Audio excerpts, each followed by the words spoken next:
Co jest kurwa? Dzień dobry. Dzień dobry, dzień dobry, dzień dobry serdecznie, dzień dobry, witam w ten cudowny, wspaniały czwartek 22 lutego, jest godzina 8:02, pim pom, pim pom, pim pom, pim pom, 8:03. Dzień dobry, witam serdecznie i gorąco, witam gorąco i serdecznie. Siema Łukasz, siema Dziwny Pies, siema Panna Kone, siema Uskrzydlacz, siema Drakana, siema Devan Kevan, siema Zaksoja, Dźwiedziu, Jan Michał Szulew, siema Marysia. Marysia prosi o Atlantydę dziś na streamie, dobra, tylko przypomnij mi potem, albo może zaraz, może nie wiem, jestem, nie mam w ogóle, nie wiem. Dzień dobry Brzoskwinia, znaczy wiem, że puszczę, ale to tyle, co wiem. Jak nie zapomnę, to puszczę. Siema Marek Błaszko, siema Brzoskwinia Melvin 161, Grzegorz Burtan, Emmet, Pankrok Polska, Pola Lola, siema Wojtek Gasperowicz, siema Roller, który pozdrawia Arstiona, Chociebonda, Jakuba, Konkordię, Maksymiana, Małgorzatę, Marolda, Malwarda, Nikifora, Papiasza, Paschazego, Wiktora, Wrościsława i Martę. Wszystkiego najlepszego z okazji imienin tym wszystkim personom. Siema Emmet, siema Marcin Gajda, siema Szmat Czasu, siema Tłumacz Adam, siema Ada Destriga, siema Anarkidusza. Życie może być, dziękuję. Bywało gorzej, choć nie ukrywam, bywało też lepiej, I guess. A to zależy pod jakim względem. To jest trudne pytanie. Jak życie? To jest bardzo trudne pytanie. Siema Kudłaty, dzień dobry. W okrągłą rocznicę 10 dni bez nikotyny. Gratuluję. Siema Justyna M. Justyna, proszę się tam trzymać w pracy pochorobowym. Siema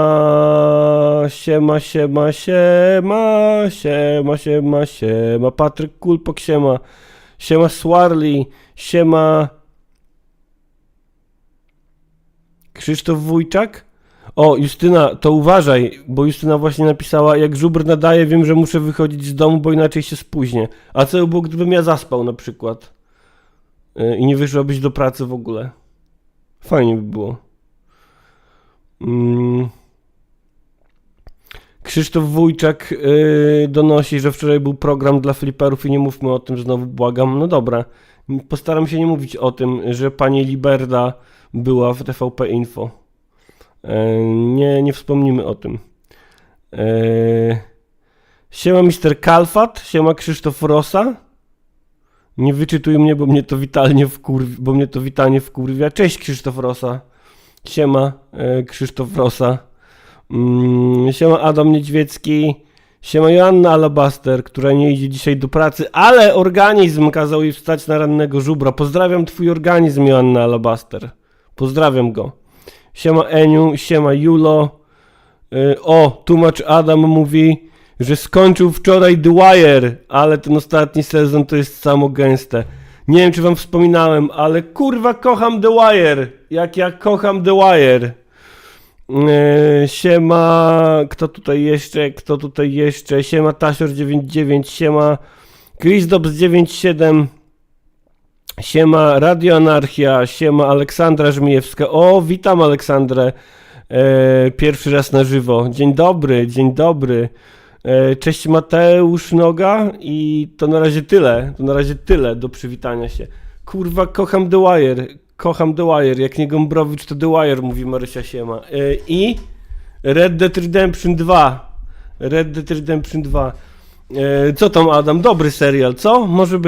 Może być ostatni sezon. Siema Diabeł z diabelskich wersetów. Dzień dobry, czemu wy już nie śpicie? Ja na przykład nie śpię, bo wymyśliłem sobie jakiś czas temu, że będę od poniedziałku do piątku odpalał streama o 8 rano.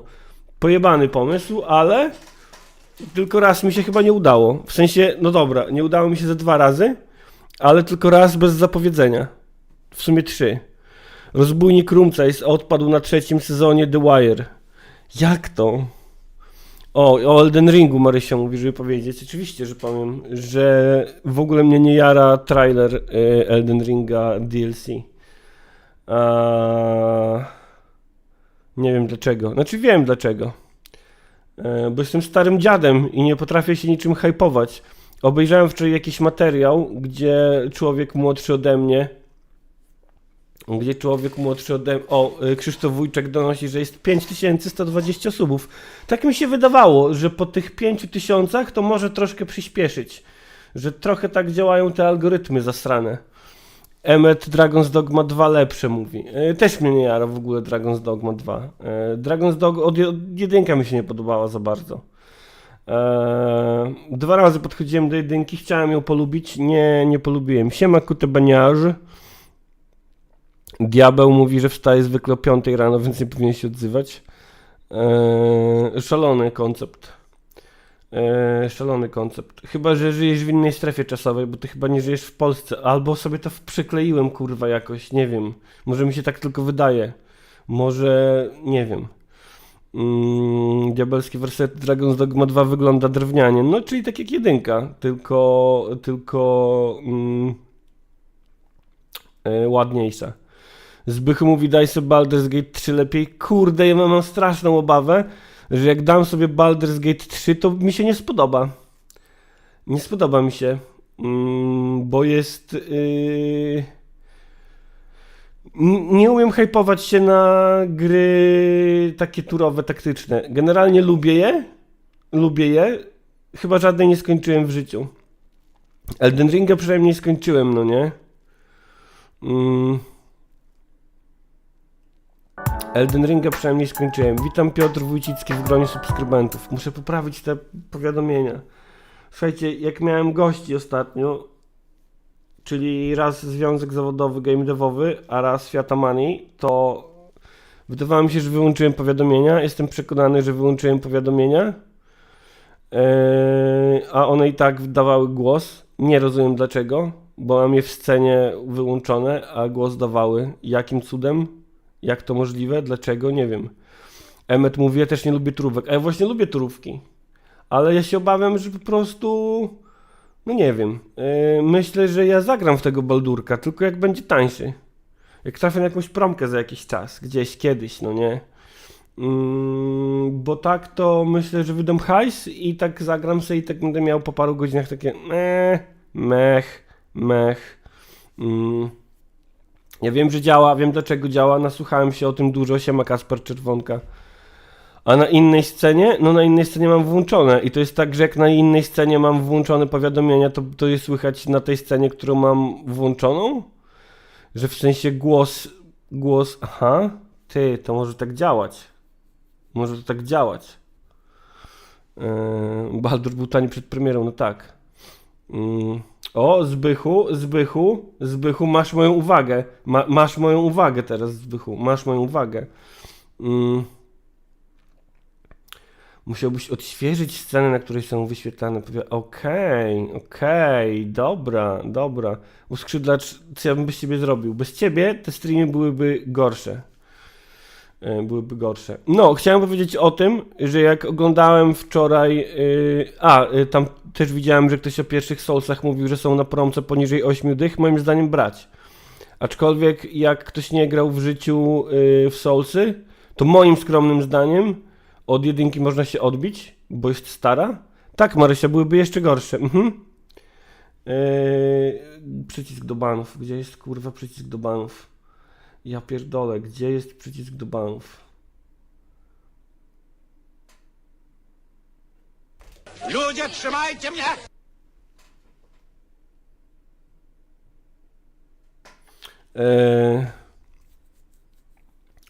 Tak, i oglądałem tak, wiem, że ludzie, niektórzy, tak jak Emmet, najbardziej lubią jedynkę. W większości to są ludzie, którzy od tej jedynki zaczynali, bo tylko jedynka była. Ale wydaje mi się, że dzisiaj zaczynając od jedynki byłoby ciężko po prostu, bo jest mocno nie dzisiejsza. Dzisiaj jak ktoś chce zaczynać grać w Dark Soulsy, to powinien zaczynać od Elden Ringa, bo jest najłatwiejszy, najbardziej współczesny, najbardziej mainstreamowy.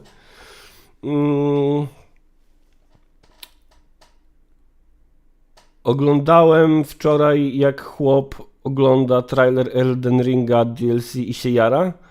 I pomyślałem sobie, kurde, jak ja bym chciał się tak czymś jarać, no nie? Kurde, zazdro, naprawdę zazdro. Wierzę, że to była szczera radość, szczera podnieta, a nie pod content.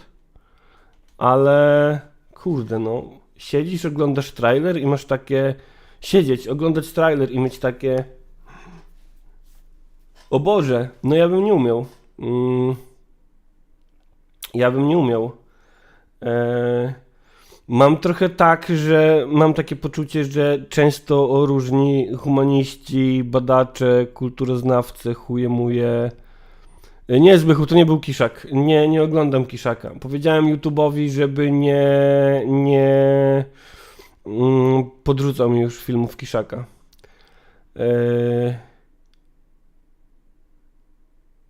Roller mówi, że widział trailer Borderlandsów. No ja już zagrałem wczoraj w Borderlands 3 po raz pierwszy w życiu z tego wszystkiego. I też takie mech. Chyba jestem w mojej post-hype era. Jestem w mojej post-hype era, no nie?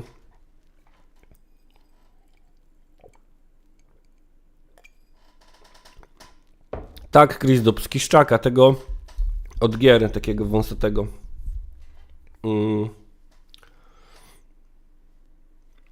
Anarchidusze, ja się potrafię jeszcze jarać grami, ale muszę też widzieć, że nie są dojeniem marki. No, jakby wiesz, ja wiem, że DLC do Elden Ringa będzie jakościowe, jak wszystkie gry From Software Soulsowe. Czuję, jak rymuje. Siema, Andrzej Mietki. Dobra, słuchajcie, pierdu o grach. Być może potem jeszcze poświęcę trochę czasu na pałowanie się D-Wire. A tymczasem ja bardzo bym chciał obejrzeć razem z wami wywiad z waszą ulubioną lewicową polityczką. Siema Oczek, siema Avatar DM. Z lewicową polityczką, którą wszyscy znamy i kochamy. Lepiej, Łukasz, lepiej. Lepiej niż MZ.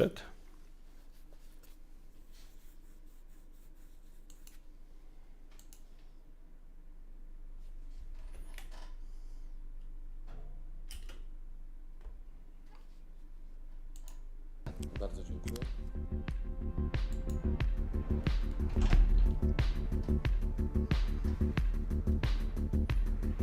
Monika Pawłowska. Aha, oni tak już to tak na żywo, live. To jest wczoraj generalnie, no nie? Że na żywo live, że tutaj zmiana, stół czysty, tutaj zmieniają się, fotel cieplutki, wygrzany przez Kosiniaka. To dobrze, bo pani Pawłowska zasługuje na trochę ciepła od nas wszystkich. Ile to będzie trwało? Nie wiem, ile to będzie trwało. Z 15 minut? Zobaczymy. She's back! Ale czysty stół, kurwa. Tu komputerek, fest, tętno pulsu, to jest na żywo, kawka. Właśnie jeszcze kawy nie łyknąłem nawet. Posłanka o poglądach wszystkich. Nowy Jarosław Gowin. Ale to jest live, to jest internetowe, to jest... to są nowe media, to jest technologia, tak się to teraz robi. Tweet program się nazywa, to też piękne. Dobra, siedzimy. O, czekaj, tu żarty padają. Spróbujemy wyczytać z ruchu ust, co oni mówią.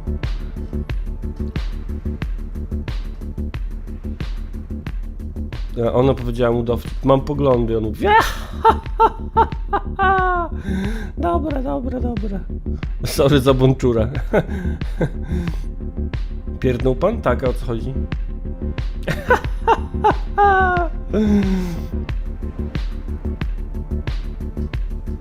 Muzyczka, basik, długopisik. To jest dziennikarstwo, to są internety. I wie pan, ja wchodzę do tego Sejmu, tam ci dziennikarze, pytania, poglądy, ja mówię, kurwa ludzie, czy wy jesteście poważni?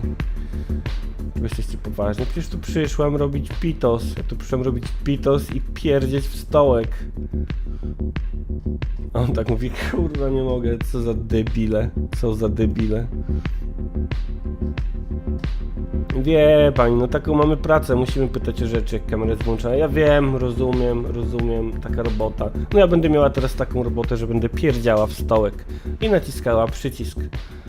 Tylko jeszcze nie wiem w jaki sposób, bo nie wiem w jakiej partii będę. To dalsza część, Być może w żadnej. Będę sobie naciskała losowo. a to dalsza część programu Tweet w Wirtualnej Polsce. Moim i Państwa gościem jest Monika Pawłowska. Dzień dobry. Dzień dobry. Elo. Gościem czy gościnią? O. Ej, Gościem. czemu się zacięło? Feminatywy to Nie mam nic niech Pani przeciwko, ale A jak właściwie powinienem Panią przedstawiać? to dobra wola pana Menda!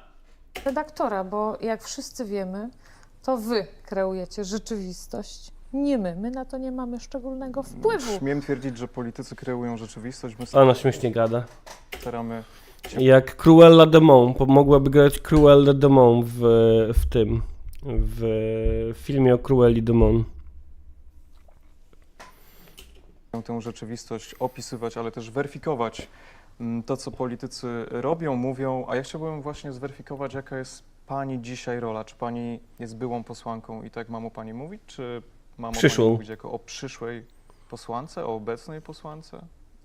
Panie redaktorze, ze względu na to, że wczoraj Panie redaktorze, ja mam to w pompie, jak pan będzie o mnie mówił. Panie redaktorze, o mnie już powiedziano różnie, wszystko i mówiono o mnie też moberka, kiedy byłam w Wiośnie. Mam w to wyjebane. byłam u marszałka Hołowni w wiadomej sprawie, Mhm. to myślę, że jestem przyszłą posłanką A Prawa Mariusz? i Sprawiedliwości. Prawa i Sprawiedliwości. Siema Poladroid, siema. Ale nie klubu Prawa i Sprawiedliwości. Tego jeszcze nie wiem. Ale wiemy, że rzecznik Rafał Bochenek Tam chyba Kaczyński coś mówił wczoraj, że nie ma czegoś takiego jak posłanka Pawłowska.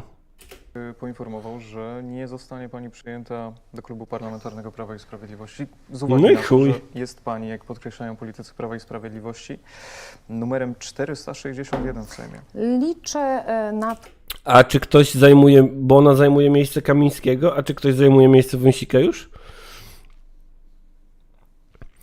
Oczek, a może Pawłowska to taki Konrad Wallenrod, który przeniknął do Zjednoczonej Prawicy, aby przejąć ją od środka. Ja bym chciał, żeby ona skończyła w PSL i żeby była w koalicji z Lewicą. To byłoby kurwa super.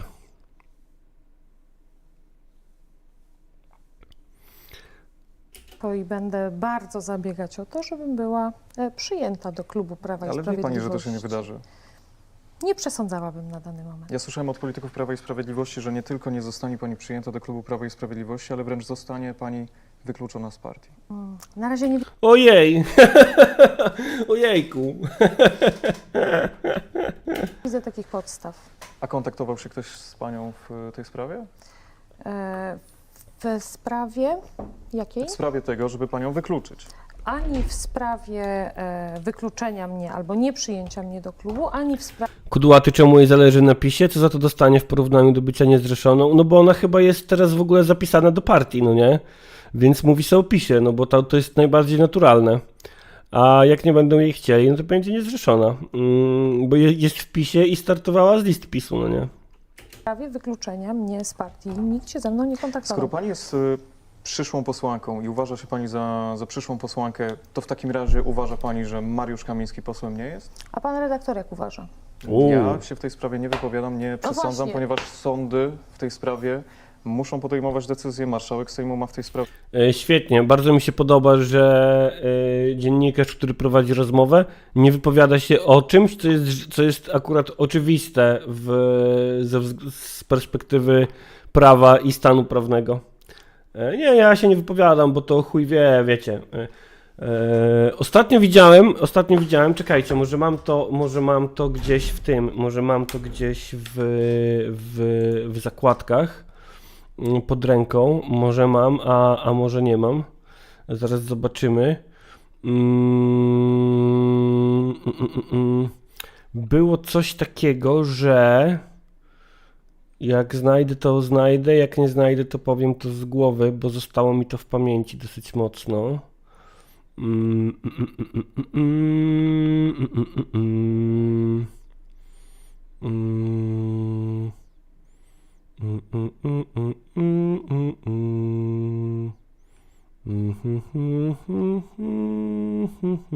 Nie znajdę i chuj, ale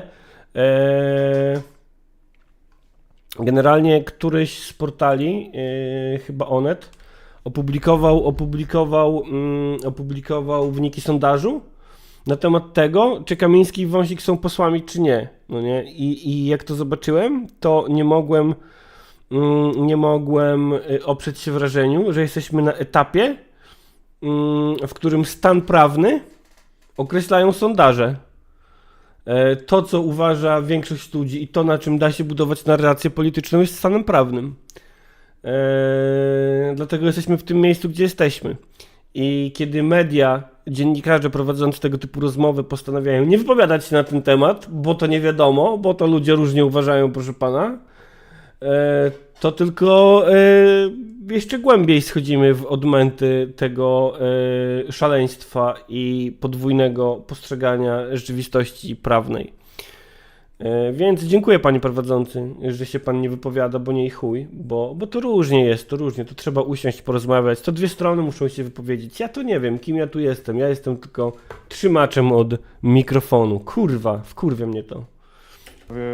Swoje opinie, zatem ja nie jestem od rozstrzygania tej kwestii, ale pytam panią, bo to pani przyjmuje Kurwa, ten pało mandat jebana. poselski, więc No to jest właśnie, panie istotne z tego redaktorze, punktu mamy widzenia. takie same kompetencje, żeby wypowiadać się na temat mandatu ministra. Albo jak Radio Z, które puszczało wypowiedź Morawieckiego odnośnie tego, że Kamiński i Wąsik są posłami i chuj i nie prostowało tego nijak, no to też było dokładanie swojej cegiełki i stawianie kolejnego kroku, żebyśmy byli w tej kurwa pojebanej rzeczywistości, w której rację ma ten, kto jest w stanie bardziej zmobilizować tłumy. Fajnie jest. Kamińskiego. Marysia, negatywne wibracje ode mnie? Dementuję. Ani ja, Kudłaty, my blokujemy dostawy do kraju, gdzie jest wojna, bo jedna grupa uważa sobie X i z tym nikt nic nie może zrobić. Polska górą. Awatar DM, Żub odkrywa, na czym polega demokracja burżuazyjna. Demokracja social mediowa. O tym trochę było na streamie z Fiatem Money, że demokracja generalnie to może jest spoko, no nie? Może być spoko, ale ta nasza demokracja w obecnej postaci to jest do wyjebania. ani pan redaktor. Nie jesteśmy w stanie rozstrzygnąć, czy minister Kamiński jest posłem, czy Ale nie nie jest ma pani posłem. wrażenia, że ja. Czy wy jesteście kurwa debilami? Czy wy jesteście kurwa debilami? Siedzą dwie persony i mówią: dzień dobry, jesteśmy debilami. Chuj wie. Rozstrzyga, przyjmując mandat poselski żadnym- za Mariusza Kamińskiego, bo to warto podkreślić. W żadnym wypadku. Dają, to biorę. Nie jestem w tym sporze żadną stroną. Aha. Jest pani stroną, pani przyjmuje mandat, a pani partia, do której pani należy, jak sama pani podkreśla, twierdzi, że pani nie powinna tego mandatu pełnić, ponieważ, jak mówi Przemysław Czarnek, ten mandat będzie nielegalny. Pani nie powinna być posłanką. Przemysław Czarnek to zupełnie Zesrał się w garnek. inna historia, może nie na daną chwilę, No to za chwilę ale porozmawiamy. w tym momencie Zgubiłem wodę. i teraz odpowiadam na pismo drugiej osoby w państwie. A ceni pani I wierzę- pierwszą osobę w państwie, czyli prezydenta Rzeczpospolitej? Cenię, co już udowodniłam niejednokrotnie. Ale ceni pani każdy opinię pana jeden prezydenta z urząd. zawodu prawnika? y, Nikt nie ceni opinii pana prezydenta z zawodu prawnika. Dajcie spokój. Cenię każdy jeden urząd w Andrzej państwie. Duda twierdzi, Aha. że Mariusz Kamiński jest posłem. No i chuj. Andrzej Duda, bardzo się cieszę, że ułaskawił po raz kolejny Mariusza Kamińskiego i bardzo się cieszę, że minister, którego osobiście bardzo szanuję, jest osobą o wielkiej kulturze, jest teraz na wolności, ale ani prezydent, ani ja, ani pan, ani nikt inny. Nie wiemy, kurwa, o co chodzi. Nie wiem właśnie o co chodzi. Kto nie jest ani marszałkiem, ani sądem, ani Państwową Komisją Wyborczą, Dokładnie, tak jak mówisz, Bartolomeus, męczy mnie takie relatywizowanie, potęguje tylko brak zaufania ludzi do sądów i państwa. No tak. Michał Kozłowski, Żubr przyznaje, że niecodziennie robi siły do streama, czasem każesz tam oglądać Pawłowską. Słuchaj, a jeszcze nie było dzisiaj Mazurka. nie ma tutaj żadnej decyzyjności. Pani poseł, Może Wojtek Gasperowicz, ależ ona jest śliska, można nią normalnie smarować patelnie do smażenia naleśników. Marysia Siema przypomina, a ja przypominam razem z nią, żebyście dawali łapki w górę. Te łapki w górę nam się po prostu należą. wygłaszać tylko opinie, ale decyzyjności nie ma. pani stwierdziła, że jest pani posłanką. Rozbójnik Rumcajs, to przekracza wszelkie granice, jak bardzo ci ludzie próbują być bezpoglądowi. No i to dotyczy i polityków, i dziennikarzy, no nie? Dziennikarze ustawiają się w pozycji bezstronnych, ale w bezstronnych w sporze politycznym, który jest jak zgnilizna, która przechodzi na cały dyskurs publiczny. Decydując się przyjąć Czemu Ona Kamiński mówi jako o ministrze? Jest jakiś taki zwyczaj, żeby pewnymi urzędami zwracać się do ludzi, nawet po tym, jak już ich nie obejmują. Kiedyś dotyczyło to tylko prezydenta chyba, a teraz jakoś tak przeniknęło do języka to bardziej. I byłego premiera nazywa się już premierem i byłego ministra ministrem i ten mandat, więc przeciwstawia się pani jawnie Prawu i Sprawiedliwości, które my nieustannie chcemy prawa Mariusz Kamiński jest i posłem, sprawiedliwości. nikt inny w jego miejsce wejść do Sejmu nie może. To jest powtarzane od kilku tygodni. Pani upiera się przy tym, że ma nadzieję, iż zostanie przyjęta do klubu parlamentarnego Prawa i Sprawiedliwości, ale działa wbrew tej partii. Więc Konsultantka, a nie modelka? Przecież Marysia, jesteś modelką na tych streamach. chciałbym uzyskać od pani jednoznaczną deklarację, czy to pani jest posłem, a Mariusz Kamiński nie, czy państwo będziecie Do mnie proszę mówić, panie piłkarzu. na tym jednym fotelu poselskim siedzieć we dwoje, jakkolwiek absurdalnie Ewentualnie wiceprzewodniczący samorządu szkolnego. Możecie mi mówić. to brzmi. Chciałbym poznać pani zdanie w tej sprawie. I już tłumaczę. Tylko że na tą sprawę należy spojrzeć No troszkę różnie, dokładnie, szerzej, trzeba szerzej, nie chodzi o szerzej. jakąś tam Pawłowską. No dokładnie, tu chodzi o praworządność, proszę państwa, tu chodzi o praworządność. Druhu zastępowy. O jej mandat. No, dokładnie. Chodzi o ewentualne kolejne osoby z listy, które w wyniku zmiany warunków albo ewentualnego startu, o którym wiem z mediów pana ministra do Parlamentu Europejskiego, mogłyby objąć ten mandat Czyli- już bez takiego czyli szumu pani- medialnego. rozumiem. Więc panie Czyli pani nie redaktorze, chciała się dać nic- wyprzedzić przez te kolejne miejsca, Nic. kolejne osoby na kolejnych miejscach na liście w okręgu chełmskim, dlatego pani postanowiła skorzystać z sytuacji, wyprzedzić te Ale osoby. wiecie, bycie takim śliskim, taką śliską osobą jest kurde... To jest pewien skill, który trzeba w polityce również mieć. Nie każdy go ma. Skill, który pozwala ci być śliskim, bezpoglądowym, mówić rzeczy nie mające pokrycia w rzeczywistości, a potem mimo wszystko spać dobrze i patrzeć w lustro. Titus, czy ona nie jest trochę tego najebana? Nie, ona jest pijana władzą. Jesteś pijaną władzą, Dziunia. Jesteś pijana władzą. Podjąć decyzję, że Nic. przyjmuje pani mandat i ma pani teraz pewny mandat panie parlamentarzysty. redaktorze, nic nie jest czarno-białe. Dokładnie, to nie jest tak, że rzeczy są takie albo strakie. To trzeba usiąść, porozmawiać, to trzeba, wiecie, no to jest...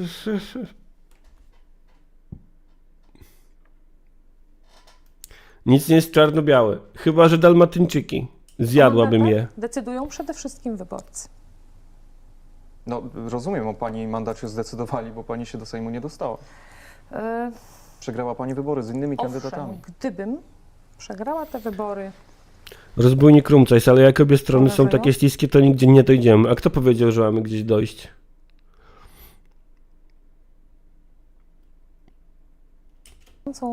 większością głosów. Ale to nie chodzi o przewagę, wie pani, Momencik. głosów nad innymi Ale kandydatami. proszę dać mi Wyborcy się- stwierdzili, że inni kandydaci byli od pani lepsi. Mariusz Kamiński, zdaniem Prawa i Sprawiedliwości, zdaniem prezydenta tego kraju, jest posłem, a pani dzisiaj wchodzi na jego miejsce.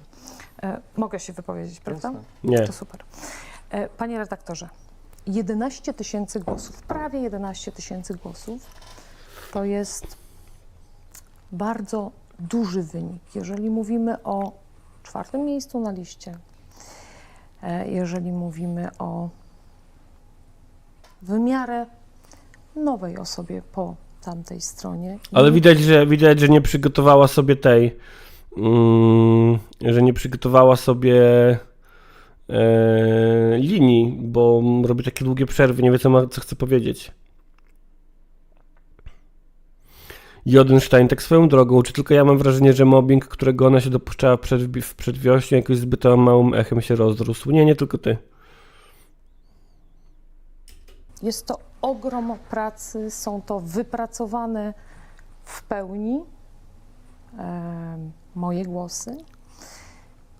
To są Są pani to głosy. setki Oczywiście. telefonów, one SMS-ów nie i słów wystarczyły, wsparcia. Szpagatów żeby pani i w fikołków. październiku dostała się do Sejmu. A dzisiaj pani ten mandat przyjmuje za osobę, która zdaniem Prawa i Sprawiedliwości, partii, do której pani nadal należy, że ten mandat obowiązuje, a pani go bierze. Raz jeszcze powtórzę, panie A on też kurwa dziwnie prowadzi te rozmowy. O chuj mu chodzi, w sensie co on chce powiedzieć, o co on chce zapytać. redaktorze. Jakie jest pytanie, które on zadaje teraz? To nie ja o tym decyduję. Ale to pani właśnie zdecydowała w dniu wczorajszym, kiedy pani przyszła do Sejmu, poinformowała marszałka o swojej decyzji i przyjęła pani ten mandat. Wkrótce będzie pani odbierać ślubowanie, będzie pani zaprzysiężona i zastanawiam się, co pani wówczas zrobi? Czy pani już wie, na jakim miejscu będzie siedzieć w parlamencie i czy to będzie miejsce Mariusza Kamińskiego? To zależy od marszałka. Z konferencji wiem, że będzie Michał Zieliński, dzień dobry Żubrze, czy mogę rzucić w ciebie pieniędzmi inaczej niż przez miesięczne wsparcie? Tak, przez YouTube'a superchatem. starał się, żeby nie było to powodem. A poza tym muszę chyba w końcu założyć sobie skoro już tak streamuję, to muszę założyć sobie stronkę taką z donatami. Nie OnlyFans, taką stronkę z donatami, że tu będzie link na ekranie i można sobie wpisać link i tam donatować. Tipo na przykład, to się chyba nazywa? Kolejnych jakichś niepotrzebnych sporów, konfliktów, bo oburzenia na sali Biorąc pod plenarnej. uwagę to, koło jakich osób siedział Mariusz Kamiński, no to miejsce może wydawać się newralgiczne. Będzie pani siedzieć za Mariuszem, za panem Łukaszem Schreiberem, przed Antonim Macierewiczem, obok premiera Mateusza Morawieckiego, obok Marka Suskiego, wiceszefa Klubu Parlamentarnego Prawo i Sprawiedliwość, Fajnie. do którego pani przyjęta wedle zapowiedzi nie zostanie, obok byłej rzeczniczki Prawa i Sprawiedliwości. Siema Żubrze, czym dziś wzniecamy gniew prekariatu? Na razie Pawłowsko, potem nie wiem. Nie wiem dzisiaj, mówiąc szczerze nie wiem. Nie wyspałem się wczoraj, nie wyspałem się. No czy pani sobie wyobraża siebie w tej konstelacji, właśnie na tym miejscu? Zrób gdzie banner siedzi z numerem Mariusz konta, jak w Kamiński? telewizji Trwam. No. Ja mam nadzieję, że nie będę tam siedzieć. Mam tylko nadzieję. Czyli nie chce pani siedzieć Jak- wśród posłów Prawa i Sprawiedliwości, mimo że Jak deklaruje pani najbardziej. chęć wstąpienia do tego klubu. Jak najbardziej chcę siedzieć wśród posłów Prawa i Sprawiedliwości, ale jeżeli pan Z redaktor kujonami z przodu, jo. będzie łaskaw zauważyć, nie wszyscy posłowie wypowiadają się w takim tonie bardzo krytycznym. To prawda, publicznie No właśnie. te oceny nie są Dzięki Michał No Zieliński. właśnie. Ocen Przemysława Czarnka, No który powiedział właśnie. wprost, pani Monice powinno być wstyd, będzie pani nielegalną posłanką z nielegalnym mandatem, zaprzeczyła pani swoim własnym deklaracjom. Po cichu politycy... Teraz ona, będąc członkinią partii PiS, robiąc taką minę, powinna powiedzieć, żeby ludzie z PiS-u mówili, że komuś powinno być wstyd. No ludzie kochani. Prawa i Sprawiedliwości, podkreślmy, dość łagodni przed kamerami, mówią zdrajczyni, zachowała się nielojalnie wobec Jarosława Kaczyńskiego, wobec władz partii, wobec lokalnych struktur. Jak pani na to odpowie? Srak, proszę pana. Odpowiem na to srak. No właśnie Swordly, nie wiem kto przejmuje mandat po Wąsiku i czy ktokolwiek na ten moment. Chciałby pan, żeby Może też Pawłowska, może weźmie 2. o pana mandacie decydowali inni albo nie? Nie, ja akurat No nie mam właśnie. takich problemów. No, O więc, moich mandatach panie- mogą decydować panie policjanci. redak- Na no szczęście właśnie, jeszcze. więc, panie Do Sejmu się nie redaktorze, wybieram. Niemniej to są opinie Tak. kolegów, koleżanek z pani partii. Tak jak przed chwilą powiedziałam. Co pani Co pani powiedziała? powiedziała dokładnie? A o co pan pyta? Kurwa, mać! Zajebista jest ta rozmowa. Nie, naprawdę, podoba mi się.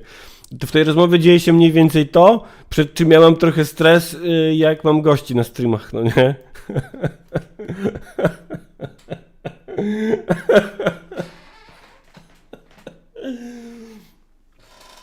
No ja przed chwilą powiedziałem. Co pani powiedziała? O co pan pyta? Powiedziałam, że to nie ja jestem decydentem w tej sprawie. Czyli czeka pani na Odpowiadam informację na marszałka w tej pismo sprawie. marszałka. Podejmuje się objęcia mandatu. Miłego dzionka. Bo jestem kolejna na liście. Pani poseł, Niestety nie marzyłam, ani nie chciałam, ani nie popieram tego, co się wydarzyło. Czyli czego? No tego, co się wydarzyło, różnych takich wydarzeń, prawda, które się wydarzyły. Aha. Wokół ministra Kamińskiego. Sama wspierałam go w kampanii i Mariusz Kamiński popierałam. powinien być posłem. A protestować? Raz jeszcze powtórzę. Nie, proszę nie powtarzać, tylko Nie chciałem od mogę pani ja uzyskać tego oceniać, bo jasną tak samo jak deklarację. pan redaktor nie jest sądem, tak samo ja również Ale nie widzi jestem pani, sądem czyli w tej sprawie. Pani nie idzie zgodnie z linią przekazu Prawa i Sprawiedliwości, bo oni nie mają wątpliwości, że Mariusz Kamiński jest posłem. Oni mówią, Mario dla przyjaciół, jest naszym posłem, powinien brać udział w obradach. A pani nie ma tutaj jednoznacznego zdania. To dlaczego nie bierze? To nie drzwi, to krzesło, Gosia. Bo nie Panie mógł wejść red- do Sejmu. Widziała pani, co Panie się działo redaktorze, ostatnio, widziałam, prawda? co się dzieje i to też niestety nie oceniam najlepiej A jak pani tego odbierze zdarzenia. przysięgę, złoży przysięgę, odbierze Ślubowanie. ślubowanie i Mariusz Kamiński będzie chciał wejść do parlamentu, będzie chciał brać udział w obradach, to co pani zrobi? Przypierdolę mu z bani. Naprawdę myślę, że Mariusz Kamiński w każdym wypadku, Dla tak przyjaciół jak Mario. powiedział marszałek, może wejść do Sejmu i brać udział w obradach. Myślę, że nie na sali plenarnej, ze względu na to, co się dzieje wokół. No bo Czyli na na sali co? plenarnej się bierze udział w obradach. A pani poseł, czy do pani Mariusz Kamiński dzwonił? Ja przypomnę, no, kandydowaliście państwo z jednego okręgu. Dzwonił do pani, napisał do pani, pokazał swój żal z powodów... Nie. Absolutnie nie otrzymała pani telefonu ani od Mariusza Nie. Kamińskiego, a od innego polityka z władz Prawa i Sprawiedliwości, od Jarosława Kaczyńskiego, z którym pani rozmawiała przecież kilkukrotnie, wedle mojej wiedzy nieoficjalnej od polityków Prawa i Sprawiedliwości. Siema, fruktozaur. Była pani na Nowogrodzkiej, rozmawiała z prezesem, a teraz mu Wsiądzie jej na ja kolanach. Tak na hamę będzie się wciskał. A ja tu siedzę. Nie znam treści tych rozmów. Wiem od polityków To jest Prawa moje i miejsce! Sprawiedliwości, że otrzymała pani, co potwierdził zresztą Przemysław Czarnek, otrzymała pani propozycję kandydowania w wyborach samorządowych do Sejmiku i to z pierwszego miejsca na liście. Osobiście miał złożyć pani tę propozycję Jarosław Kaczyński. Z tego, co słyszałem, pani była bardzo sceptyczna, co można uznać jako odmowę prezesowi Prawa i Sprawiedliwości, a przecież wiadomo, że prezesowi się nie odmawia, chociaż różnie to bywa w ostatnim czasie. I zastanawiam się, czy prezes Kaczyński nie wyraził złości z powodu pani wczorajszej decyzji. To teraz, panie redaktorze, też troszkę uporządkujmy wszystko chronologicznie. Dobra. Jak Putin w rozmowie z Tuckerem Carlsonem. W 1410 roku pod Grunwaldem. W wyborach do parlamentu, owszem, rozmawialiśmy z panem prezesem, którego zdanie cenię sobie, szanuję, ale to nie znaczy, że nie mogę mieć innego zdania. To już jedna rzecz. Drugą rzeczą jest to, że tak, owszem, powiedziałam, że gdyby była taka potrzeba, to nadal będę wspierać Prawo i Sprawiedliwość, co też robiłam. Ja osobiście takiej potrzeby nie mam, panie redaktorze. Niestety,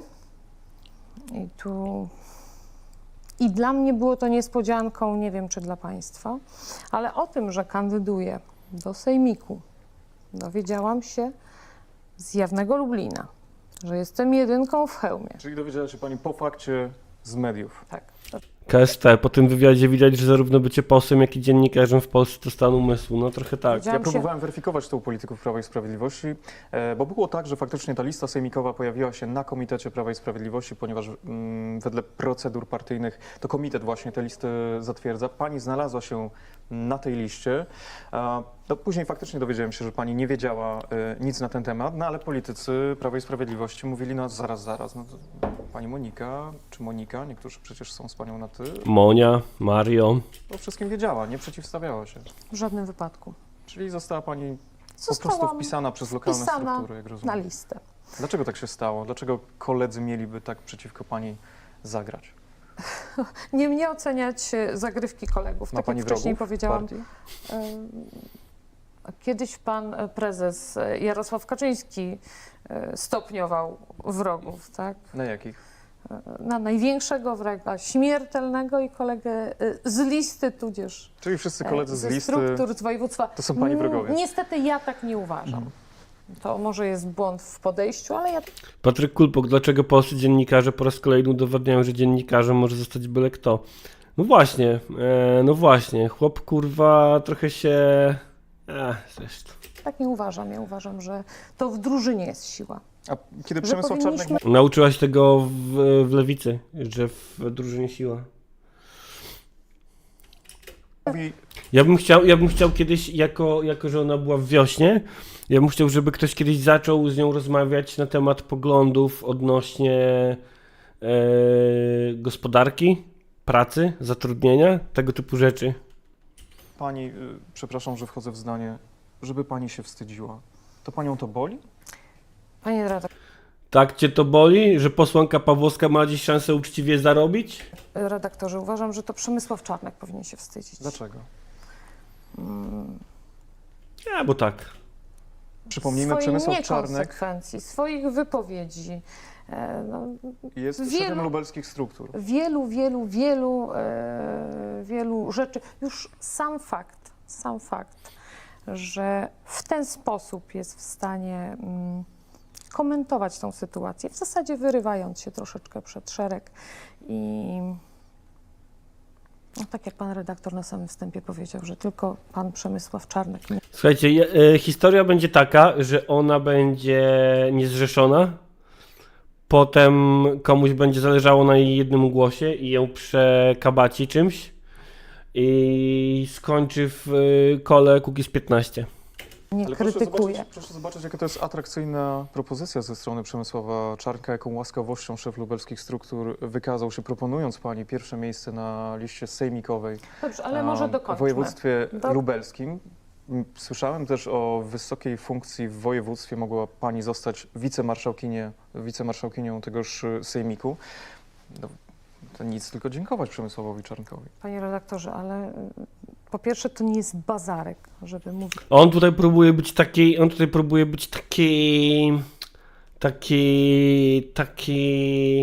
agresywny w tej rozmowie, tylko coś kurwa mu nie wychodzi.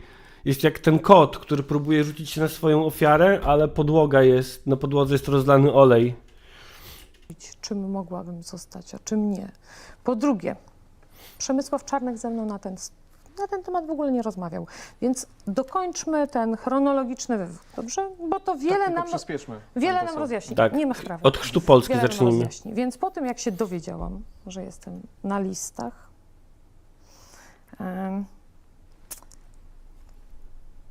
Dłuższe pauzy rób. nie umieszkałam. To już taka kuchnia. Zapytać, dlaczego nikt mnie nie poinformował. Usłyszałam, że nikt nie miał do mnie telefonu z zarządu. Wiecie co, ja muzyczkę puszczę w tle, bo to nie może tak być, kurwa.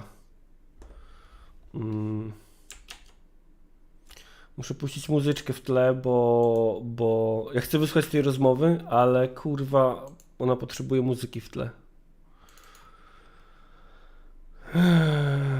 I po wodę skoczę.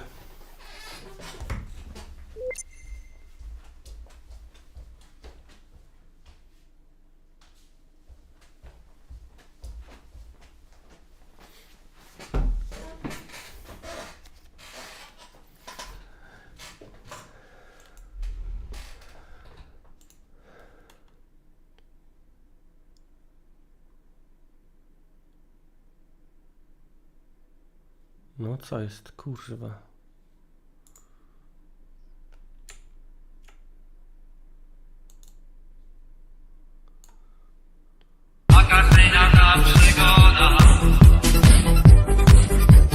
Nie o co chodzi.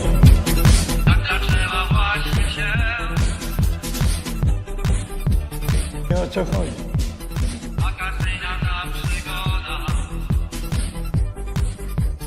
Nie o co chodzi. Odebrałam to Nie dosyć, wiem właśnie, o dosyć co chodzi. krytycznie albo z uśmiechem. Szefem zarządu jest funkcja czarnych, pani jest zastępczynią. W żadnym wypadku, ja nie pełnię funkcji Nie w o co zarządzie. chodzi.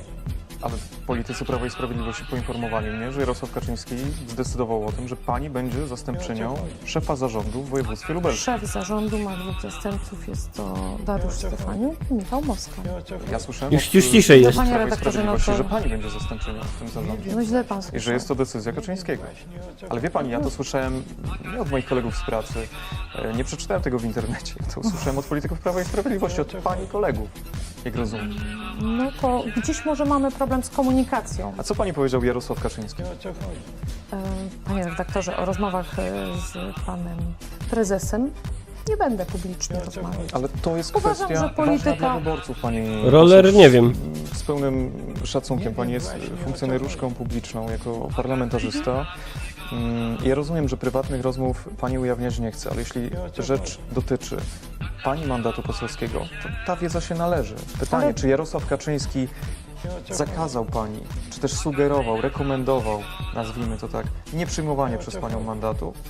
Czy próbował, starał się panią w jakiś sposób, nie wiem, czy słowo przekupić jest dobre, tutaj chodzi o politykę, no właśnie, więc czy próbował na panią wpływać? Trzeba przyznać, że Robert Biedroń ma nos do ludzi. Pawłowska, Kopiec, Kochut, wychwala Litewkę, etc. No. Nie o co chodzi. Wpłynąć, żeby pani nie przyjmowała tego mandatu, proponując coś w zamian, właśnie na przykład kandydowanie z tej listy do Sejmu? Jeżeli chodzi o moich wyborców, Nie wiem właśnie o co To- chodzi. myślę, w ich odczuciach nic się nie zmieni. Moje biura będą funkcjonować tak, jak funkcjonowały. Będę pomagać, jeśli chodzi o pomoc prawną. Wiele osób tego potrzebuje. Pomagam w najprostszych Ty, sprawach. Marcin Gajda, nie bądź taki Więc muzykalny, co? Już ty nie nic bądź się taki nie muzykalny. Będzie pani głosować w Sejmie tak jak Prawo i Sprawiedliwość? Tak. W każdej sprawie? Nie wiem właśnie. Myślę, że tak. Nie wiem Nie dołączy właśnie, pani o co do Nie. klubu Trzeciej Nie, Drogi, do żadne... nie Ale wróci panie pani do klubu redaktorze, Lewicy? to jest jakiś absurd. Chciałbym to tylko Momencik. raz na zawsze przeciąć. Momencik, to jest jakiś totalny absurd. Ja rozumiem, że to się klika. O. Rozumiem Wie pani. też, panie Ludzie redaktorze. dziennikarze. Zastanawiają, Momencik. jaka przyszłość czeka parlamentarzystkę, która przeszła z Lewicy do Porozumienia Jarosława Gowina partii liberalnej, po czym zasiliła szeregi Prawa i Sprawiedliwości. No, Przypomnę tylko, partii że socjalnej partia wedle wielu. Jarosława Gowina była w Zjednoczonej Prawicy, żeby była jasność. I jakaś ewakuacja Przepraszam na za tamtą posiadanie stronę, uszu. Nikt ze mną tego wcześniej nie ustalał i w żadnym Za wypadku chwilę o nie tym podejmowałam porozmawiamy. tego. Proszę Dobrze. tylko zdefiniować swoją przyszłość. Będzie pani w jakimś innym klubie? Nie będę w żadnym innym Będzie klubie. pani posłanką niezrzeszoną? Jeżeli Nie będę w żadnym innym nie klubie? przystąpię do klubu Prawa i Sprawiedliwości, będę posłanką niezrzeszoną. Wiem, dlaczego są wypuszczone takie kaczki dziennikarskie. Po prostu Żeby mnie zadajemy- zdyskredytować. zadajemy Jak to? pytania, pani poseł. Panie redaktorze, tylko chciałabym też mieć możliwość pokazania, jak to troszeczkę wygląda.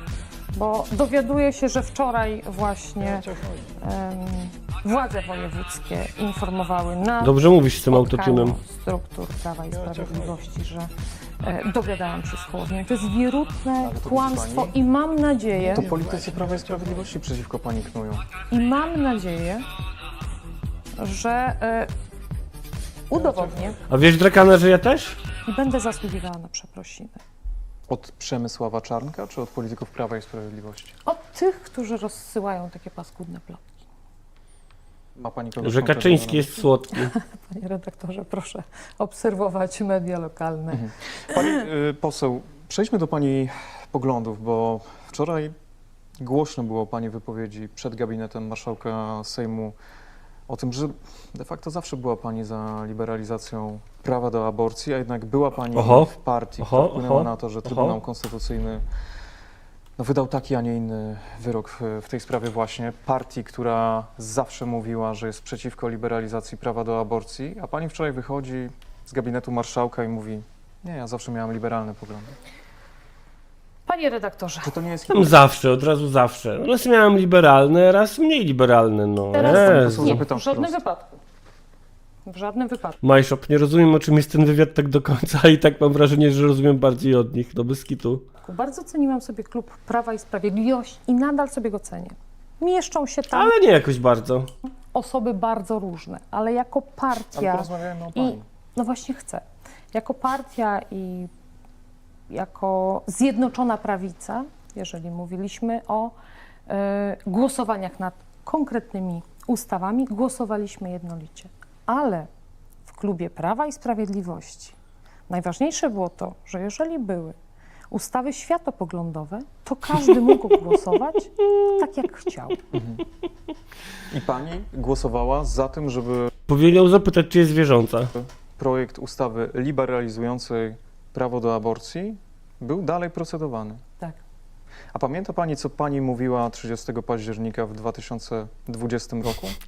Proszę mi przypomnieć, żebym się...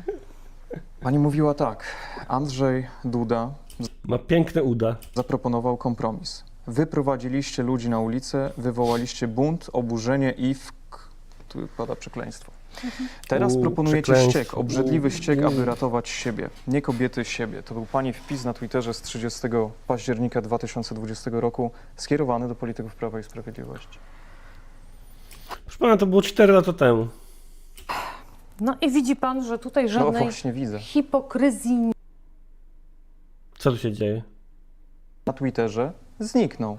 I pani Panie- ludzi, Co się dzieje? których Co się wyzywała dzieje? w tym tweetie w bardzo ostrych słowach, a nawet użyła pani wulgarnego słowa. Pani tych ludzi wyzywała, a później wstąpiła do ich partii. Czy to nie jest hipokryzja? Panie redaktorze, o ile można zmienić pogląd To jest realpolitik. poszczególne osoby, bo tak jak powiedziałam, jeżeli jest się po jednej stronie albo po drugiej stronie barykady, to ma się konkretne nastawienie. Proszę zauważyć, że to moja była pierwsza kadencja Sejmu. Ale to jakie to ma znaczenie? Ja jeszcze nie wiedziałem wtedy, jakie mam poglądy. O Jezus Maria. Ogromne Nie, znaczenie. to nie ma żadnego znaczenia. Ogromne, Pani poseł, bo człowiek 28 października zmierz... napisała pani w 2020 roku: Kaczyński, patrz, do czego doprowadziłeś. Teraz Lublin, brawo kobiety, hashtag piekło kobiet, hashtag strajk kobiet. Tweet usunięty. Byłam na strajkach kobiet, ale to nie było żadną tajemnicą. Więc jakby nie rozumiem, Dlaczego o czym pani w tej usunęła chwili te wpisy? rozmawiamy. Dlaczego usunęłam wpisy? Tak. Dlatego, że rozmawiałam na temat wyroku Trybunału. I czego się pani dowiedziała? Z kim pani rozmawiała? Rozmawiałam też o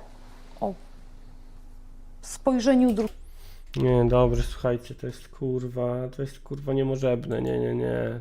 To tak nie będzie. To tak nie będzie. A to tak nie może być. To tak nie może być. Kurwa, to nie może tak być.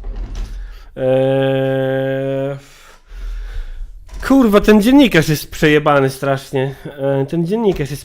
strasznie. Przyjebany.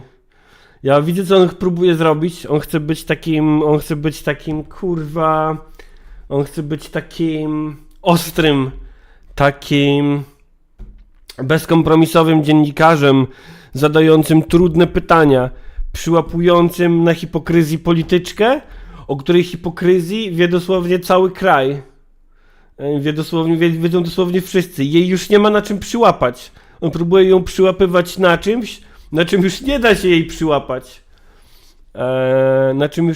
przyłapać. Ej, a widzieliście jak TVP cytowało kurwa chłopa o niku chłop w ciąży? Nie chłop w ciąży, jakiś inny nick, ale cytowało Wiplera z fejkowego konta? Wiplera, kandydata Konfederacji na prezydenta Warszawy, który Tak, śmierć chłop w ciąży, to wasze patrzcie, komendy. widać nick na ekranie, no Skomentował nie? tak i pozwolą Państwo, że Kurwa. tego nie zacytuję, a po prostu mogą Państwo to sobie przeczytać. Chłop A w teraz ciąży. komentarz Przemysława Wiplera, kandydata Konfederacji na prezydenta Warszawy, który śmierć Także w TVP nowa jakość. Jakiś czas temu, w zeszłym tygodniu, za 2 tygodnie temu, próbowali publikowali niby sondaż, który pokazywał, jakie jest poparcie dla poszczególnych partii przed wyborami samorządowymi. Tylko że na ekranie pokazali inne pytanie, na kogo pan zagłosuje, pan, pani, a tak naprawdę w sondażu pytanie było, kto według ciebie wygra? I pokazali to jako sondaż poparcia. Internet się zdenerwował. Następnego dnia pokazali ten sam sondaż już z dobrym pytaniem, ale nie zająknęli się ani słowem. Także słuchajcie, w TVP mamy nowe standardy. Myślę, że tego pana z WP mogliby skoptować do siebie. Tutaj piszecie, że nie, Joanna Alabaster, nie miałem nic z Mazurkiem puścić, tylko robiłem takie jajcury.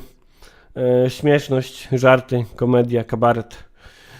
Bartolomeus, gość próbuje być Mazurkiem, ale ma za małą charyzmę. No tak. Z tego co pamiętam i z tego co gdzieś tam czytałem o Mazurku, Mazurek też jak zaczynał w RMF, to nie bardzo wiedział, jak ma to prowadzić. Po prostu się wyrobił z czasem.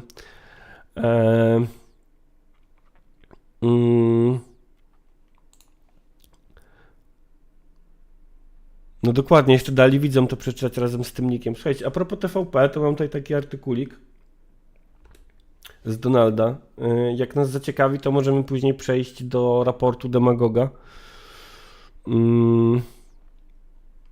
Demagog zrobił podsumowanie nowej TVP i wyszło, że wcale nie jest tak obiektywnie, jak zapowiadano. To jest sprzed 3 dni historia. Fact-checkingowy portal Demagog. Czy Demagog to jest ten TVN? Nie. Nie, Demagog to nie jest ten TVN. To jest Demagog, okej.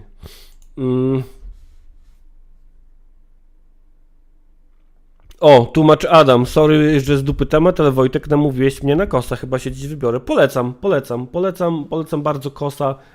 Zwłaszcza jak się ma lewackie serduszko, to on zrobi dobrze temu serduszku.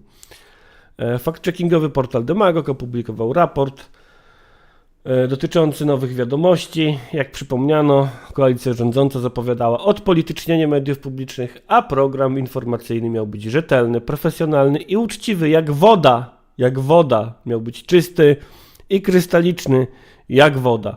Tymczasem, jak wynika z raportu Demagoga, w 19:30 pomija się informacje, wyśmiewa prezydenta, jednostronnie ocenia takie inwestycje jak CPK. Przypomnijmy, że program emitowany jest od 21 grudnia, zastąpił szeroko krytykowane wiadomości. Demagog porównał wydania w 19:30 z wydaniami faktów TVN i wydarzeń Polsatu z tych samych dni, aby sprawdzić, czy narracja programu odbiega od konkurencji. Nie oceniano przy tym wiarygodności 19:30, a jedynie narrację. Skupiono się także na analizie jakościowej, a nie ilościowej, czyli na przykład nie zwracano uwagi na czas ekspozycji polityków. Z kolei z analizy Demagoga wynika, że w nowym programie TVP zdarza się pomijać informacje, które podają inne media. Przykładowo, 10 stycznia wszystkie programy informacyjne podały informacje o zatrzymaniu Wąsika i Kamińskiego, to w 19:30 pominięto wątek zepsutego autobusu. W kolejnych dniach w TVP nie mówiono również o protestach pod zakładami karnymi, w których przybywali zatrzymani politycy. Treścią na temat sprawy Wąsika i Kamińskiego często towarzyszyła krytyka prezydenta. Tak było według raportu 11 stycznia, gdy Duda poinformował o wszczęciu postępowania ułaskawieniowego. Kurwa.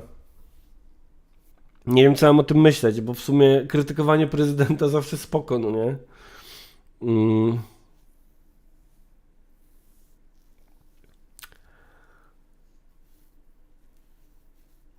Wszystkie programy eksponowały różnice między postępowaniem ułaskawieniowym.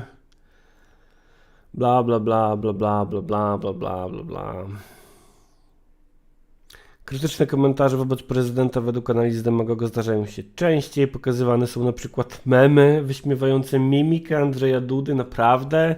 Znaczy, no on ma śmieszną mimikę i mnie też śmieszy i wychodzi na zdjęciach jak kretyn,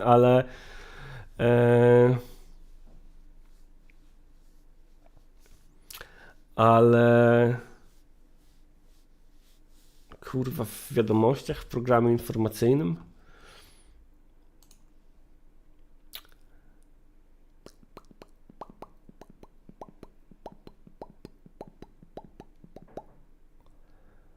Pa, pa, pa, pa, pa, pa, pa, pa.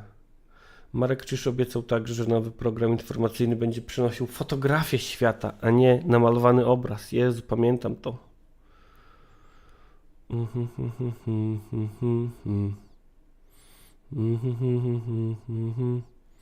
Tak, no to już wiemy, że nie podała informacji o demonstracjach pod więzieniami. Memem w prezydenta. Kurwa. Naprawdę? Ja pierdolę, ty. Kurwa, Michał Marszał w wiadomościach, mem z prezydentem. Ja pierdolę. Ja pierdolę.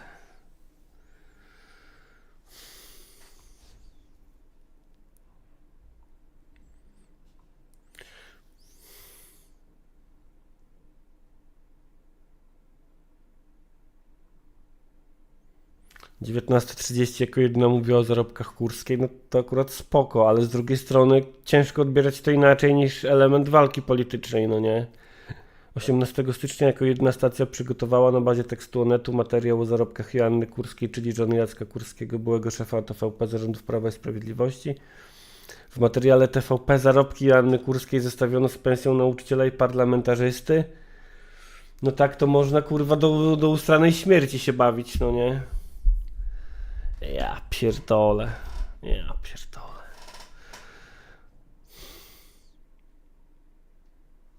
Demagog, Pankrok Polska pisze, demagog ostatnio rozjebał Tuska w sprawie KDP CPK. Wskazał, że nie jest prawdą, że istnieją jakieś analizy przeciwnej inwestycji. Czy to jest ta sama akcja, w której posłanka Matysiak pytała Tuska, jakie są analizy, na które się powołujesz, człowieku?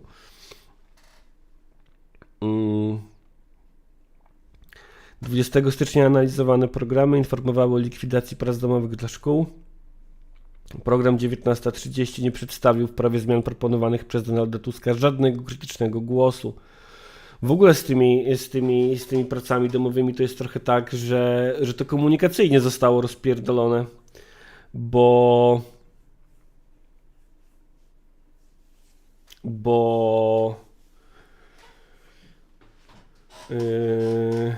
uczniowie już usłyszeli w mediach, że nie będzie prac domowych, a to nie do końca jest tak, że nie będzie prac domowych. To jest trochę bardziej zniuansowane i skomplikowane, więc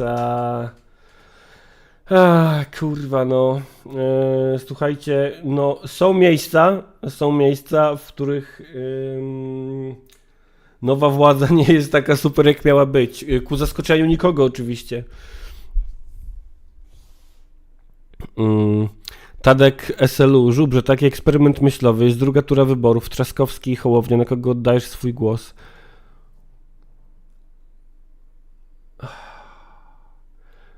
Trudne, bo Trzaskowski jest mniej kościółkowy, czy na pewno? A Hołownia jest mniej partyjny, czy na pewno? Ja pierdolę, czy mógłbym zamiast oddać głos w drugiej turze w takiej sytuacji wykastrować się tępą brzytwą? Bardzo bym prosił o bramkę numer 3. Kudłaty, czyli to samo co było, jedyna różnica to, że nie szczują na niektóre mniejszości, a i to pewnie tylko dlatego, że w badaniach wyszło, że takim się opłaca. No nie szczują na mniejszości LGBT, to, że pewnie w badaniach tak wyszło, to zgoda, no bo na przykład nie mają problemu ze szczuciem na migrantów, bo pewnie w badaniach wyszło, że się opłaca. Więc no tak, słuchajcie, wujek Wojtek wam mówił, że propaganda w TVP dalej będzie tylko bardziej subtelna, no nie? Tadek SLU, nie, głosuj, kurwa. A mogę oddać głos nieważny, narysować kutacha na kartce? Nie, miałbym trudną zagwozdkę. Pewnie bym nie poszedł po prostu, no nie? W drugiej turze, ale jakbym już musiał na kogoś, to kurwa... No nie wiem, wydaje mi się, że wybrałbym Trzaskowskiego, ale nie mam racjonalnych argumentów ku temu. Bo co, bo argumentem by było, że mniej mnie wkurwia? No jest to jakiś argument, w sumie większość ludzi tak głosuje, no nie? Na zasadach sympatii, kto kogo wkurwia albo kto kogo nie wkurwia. Więc może Trzaskowski jest mniej wkurwiający niż Hołownia. Aczkolwiek wiecie, no i tak każdy z nich, przynajmniej tak mi się wydaje, na stanowisku prezydenta byłby zmianą jakościową. porównaniu z Andrzejem Dudą, sięgając dalej z Komorowskim również, ale czy na pewno? W sumie nie wiem, jakimi by prezydentami byli, bo okazałoby się pewnie, że też chujowymi. Marcin Gajda ładnie po angielsku mówi, obaj ładnie po angielsku mówią.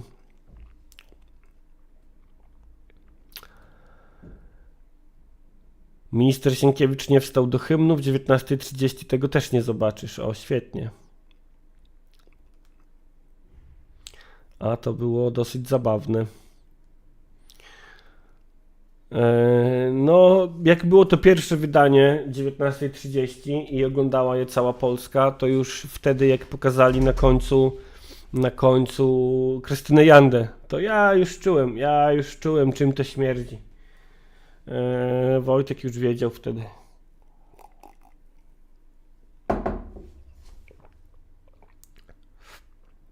Oczywiście nie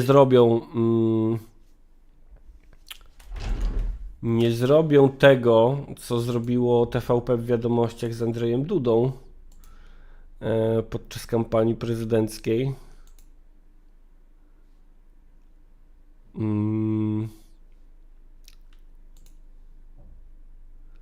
Bo są bardziej subtelni.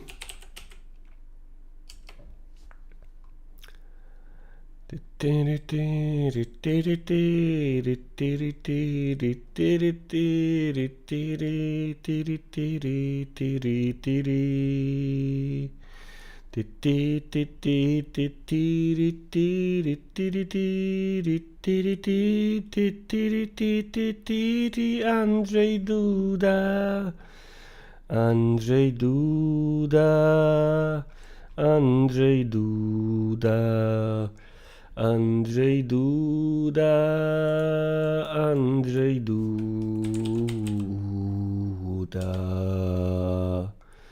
Ty, ty, ty, ty, ty, ty, ty.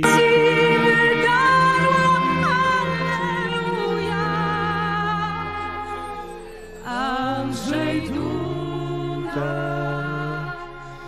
Andrzej Duda, Andrzej Duda. Nie słyszałem, że Jerzy Sztur skończył karierę teatralną. Teraz będzie swoją książkę sprzedawał.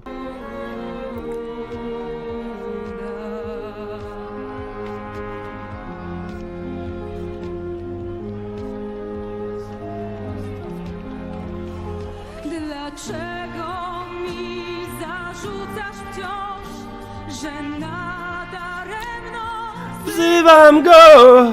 ja Przecież nawet nie znam go z imienia. Przecież Andrzej ma na imię. jest w każdym słowie światła błysk. Nieważne, czy usłyszysz dziś najświętsze Drakana bangier do seksu.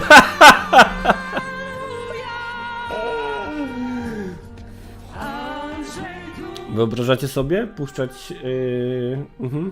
Ja wyobrażam.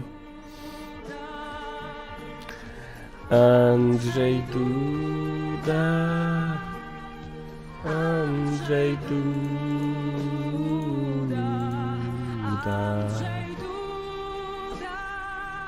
I wysoko. Andrzej Duda, Andrzej Duda. Tak, Dźwiedziu, to już Krzyżaniak na swoich streamach zauważał, polecam Głos Szczerej Słowiańskiej Szydery, że tutaj dosłownie w tekście tej piosenki Andrzej Duda jest Bogiem. Andrzej Duda. Ej, a kurde. Ej, był jeszcze taki spot. Był jeszcze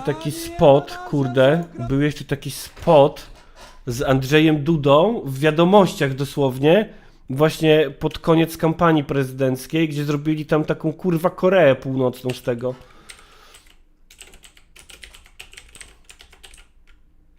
Czy ja to będę umiał znaleźć?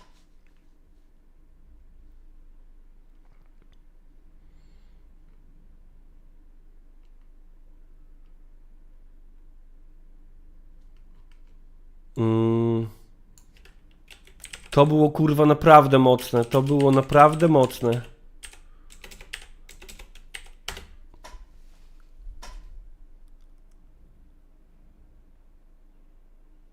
Andrzej Duda, prezydent polskich spraw. To nie, to jest spot jego. Kurde. To było coś pięknego.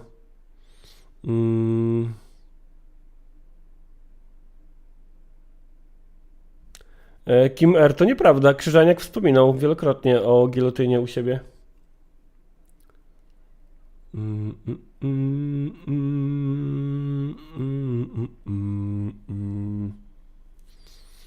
Andrzej Duda, finał kampanii. To też nie to. Kurde. Gdzie był ten materiał? O, Kudłaty podsyła. Dobra, już patrzę. Już patrzę. Tylko muszę sobie na tym komputerku to otworzyć. Dziękuję Ci, Kudłaty, za uratowanie naszego tutaj streamka i uratowanie Andrzeja Dudy. Marysia, dobrze, że jesteś, bo jeszcze będzie puszczana Atlantyda na koniec. To jest to? TVP Wiadomości spod wyborczy Dudy? To chyba będzie to, no. Kurwa, 5 minut to trwa prawie. Dzięki jeszcze raz, Kudłaty, za podrzucenie. Kampanii do wyborów prezydenckich zostały już tylko niespełna 4 dni. Czas kluczowych wyborczych decyzji zbliża się wielkimi krokami. Walka o głosy Polaków trwa. Ostatnie tygodnie były niezwykle O, jak się intensywne. uśmiecha Na ona spotkania pięknie. z prezydentem przychodziły tłumy wyborców, a kilkadziesiąt tysięcy osób przystąpiło już do społecznych komitetów poparcia Andrzeja Dudy. Maciej Sawicki.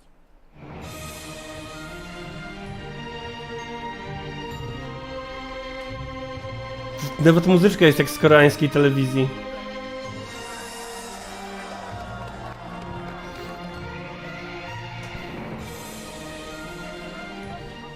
Miasta, gminy i wsie, miliony ludzi, mnóstwo ważnych tematów i jeden wspólny cel. Ja kandyduję po to, żeby nikt nas o 5 lat nie cofnął.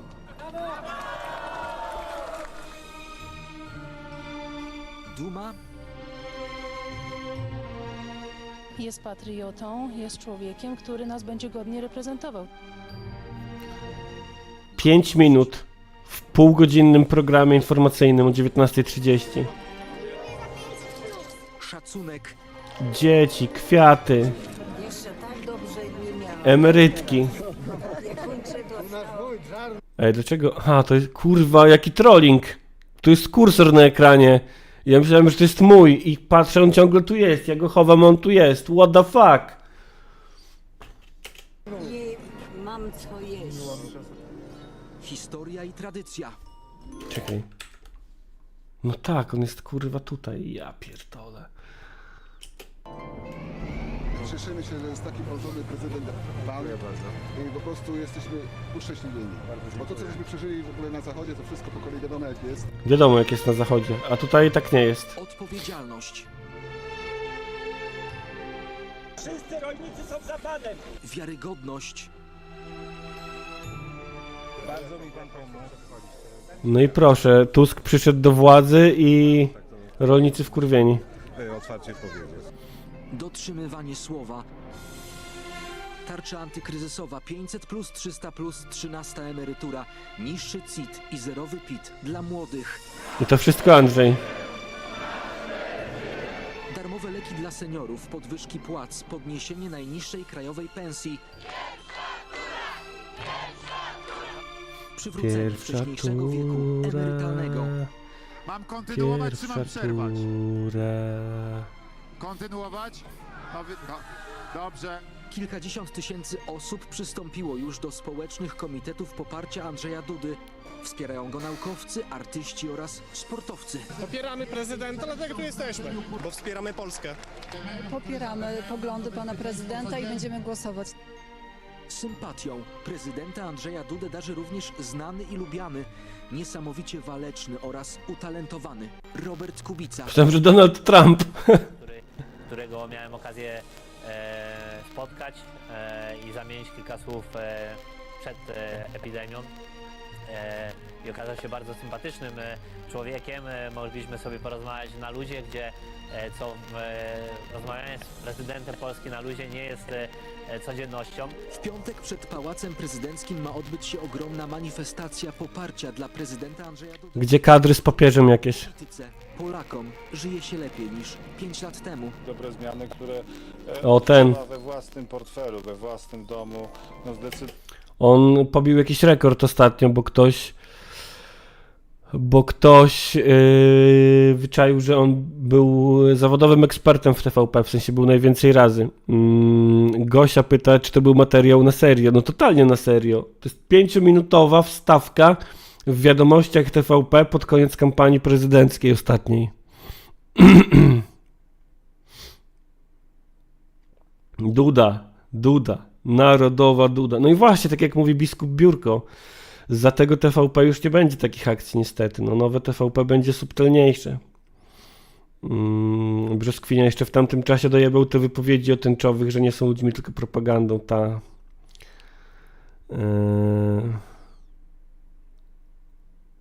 Kubica ty szmata, mówi Mateusz Noga. No niestety. Stankowski to kumpel Dymka? O, to ciekawe.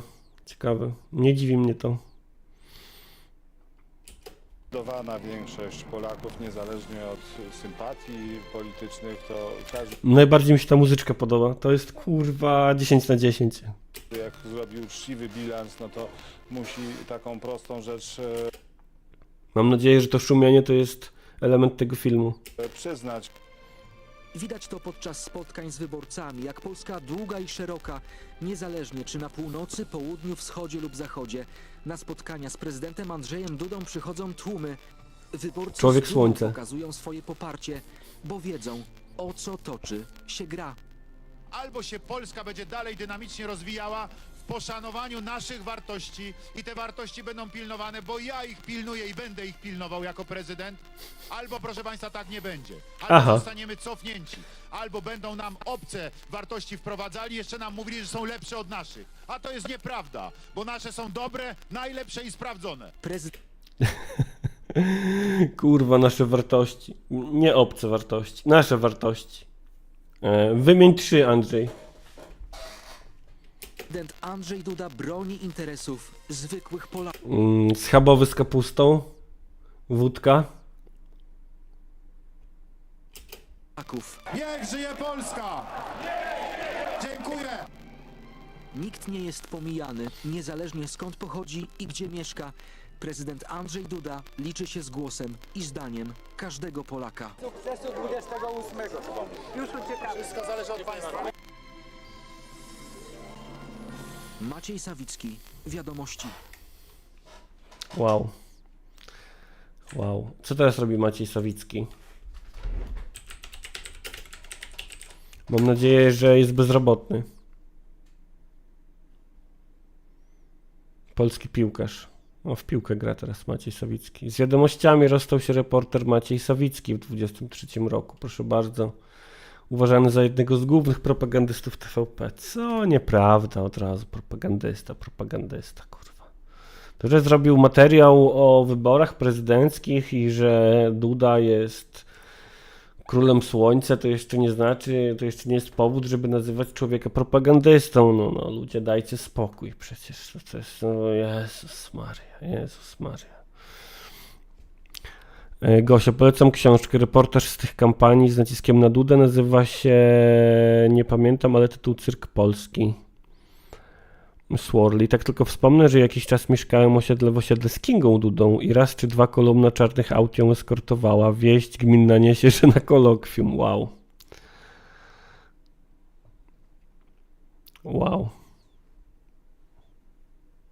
Pierwsza wartość, druga wartość i trzecia wartość. Rasizm, antysemityzm, alkoholizm, śledzie w occie. Bigos, kochani, Bigos. O, widzę tutaj Żaba Morton już podał, że Bigos też. Słuchajcie, kończąc już powoli i zbierając się do puszczenia Atlantydy, powiem wam, że szykuje się gość na jutro na poranek. I ja chyba zrezygnuję z tego elementu niezapowiadania gości i chyba od teraz będę zapowiadał gości wcześniej, więc dzisiaj wieczorem będę wrzucał jakieś zapowiedzi na media społecznościowe opiniotwórczego programu o charakterze egalitarnym Gilotyna, więc jak to mówią, stay tuned. Pozostańcie natuńczykowani.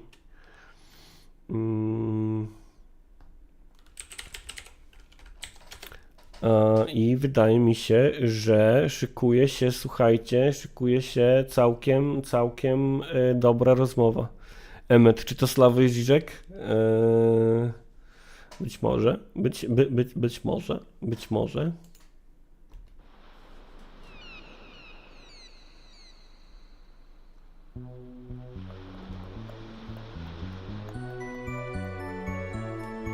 Gość Andrzej Duda. Pytasz mała, co się dzieje, czego mi brakuje. Odpowiadam, ty się śmiejesz, nie chcesz mnie zrozumieć. Mateusz Noga, Jantix, trzymaj się kochanie, następnym razem. Nie kojarzę tej piosenki. Tylko siebie, czy ja jestem, czy ja żyję, nie obchodzi to cię. Jantix miał jeszcze świetną piosenkę o Ruchańsku, której nie mogę znaleźć. Wśród nich egzystujesz, chodź więc za mną, chodź daleko, to nas Ratuję, chodź zabiorę cię na Atlantydę, na cudowny, zatopiony ląd, na ryzyku, chociaż może zginiesz, ucieknijmy razem szybko stąd. Mam jeszcze kilka piosenek zespołu Papa Dance, które chciałbym puścić, ale myślę, że za Papa Dance że Papa Dance nie przejdzie tak łatwo.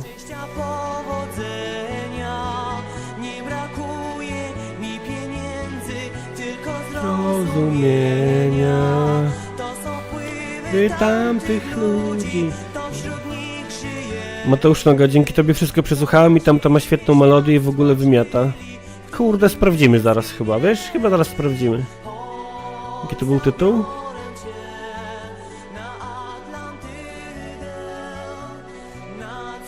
O, Sworli, Polski Bajer też czytałem, bardzo dobra książka.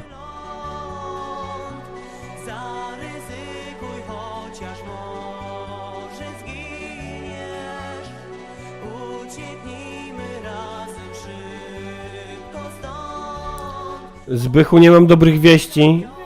Można znaleźć w internecie współczesny Jantix i już nie jest taki cute.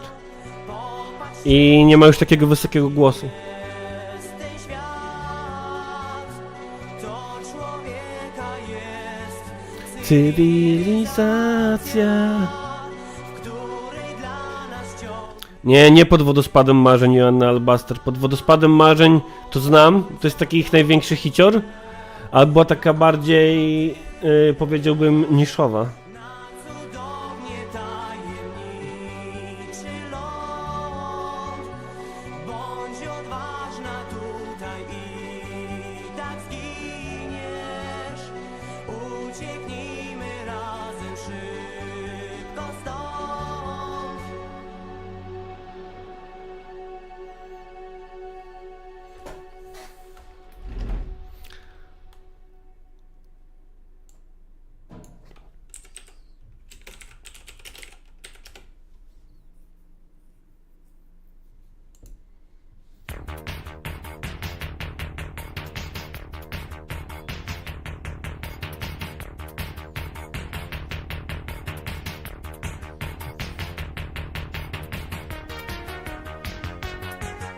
O kurwa.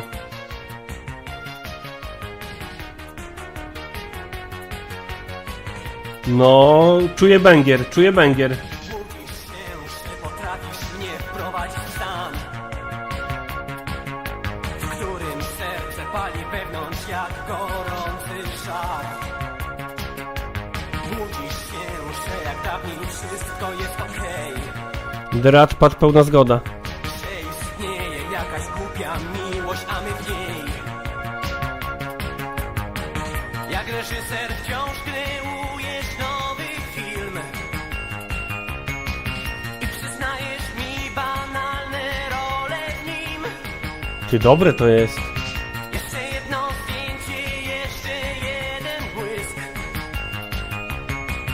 i jak aktor obcy jestem w życiu. Ale zaraz refren jakiś dupnie, dupnie. Trzymaj się, kochanie, to tylko udawanie. Zapłacisz kiedyś cenę za światło i za siebie. To przecież takie łatwe, dni za dniami martwe, gdy serce bije po to, aby bić, aby bić, aby bić. To jest taka piosenka na autostradę.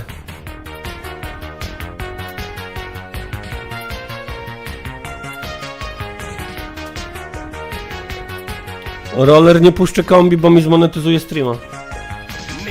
Nie mam dzisiaj ochoty na demonetyzowanie. Właśnie na to. Romansowa, wieczna miłość jak sprzed wielu lat. Śmiejesz się i naiwnie czekasz pięknych Fruktozaur, nie mam prawka. aby stwierdzić, że poserstwem był twój super film. Jak artysta zabłąkany poznajesz świat, lecz na wolność masz na razie mało lat. Co mało lat, kurwa? Jeszcze jedno zdjęcie, jeszcze jeden błysk i jak aktor obca będziesz w życiu swym. Lecz trzymaj się, kochanie, to tylko udawanie. Zapłacisz kiedyś cenę za światło i za siebie. To przecież takie łatwe, gdy dni za dniami martwe, gdy serce bije po to, aby bić. Więc nadal żyj szukaniem i zajmuj się kochaniem. Zapłacisz kiedyś cenę, że żyjesz jak na scenie. To przecież takie Ewentualnie dni za dniami martwe, jest to świetne do sprzątania. aby bić, aby bić. Albo do gonienia samochodów w łowce androidów, tak jak mówi Michał Oleś. Dobre, podoba mi się. Buja fest. Buja fest. Dobrze, kochani. Sorry, tam coś śpiewał o cenie za światło i za siebie? Może tak, chodzi o rachunki za prąd. Dobrze, kochani. Zrobimy tak. Jutro będzie gość. Prawdopodobnie. Znaczy, no tak, będzie jutro gość. Więc wypatrujcie zapowiedzi w mediach społecznościowych. O, Andrzej Załucha. Kurwa. Żebym sobie dzisiaj posłuchał Andrzeja Zauchy. Gość będzie. Zostawcie komentarz w komentarzu o treści "Trzymaj się, kochanie". Zostawcie lajka, łapkę w górę pod streamem.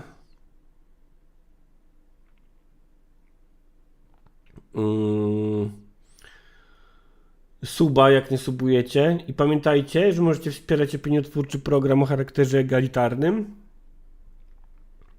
na platformie patreon.com/gilotyna i na platformie patronite.pl/gilotyna. I na YouTubie też możecie. I coś tam. Trzymaj się, kochanie. To jest komentarz na dzisiaj. O Jezu, Punk Rock Polska przypomina duo Night Ekologiczną Dziewczynę. Znam to. To jest coś, co zasługuje, żeby polecieć na tych streamach. Już nie dzisiaj, ale myślę, że tak, że dotrzemy do tego momentu.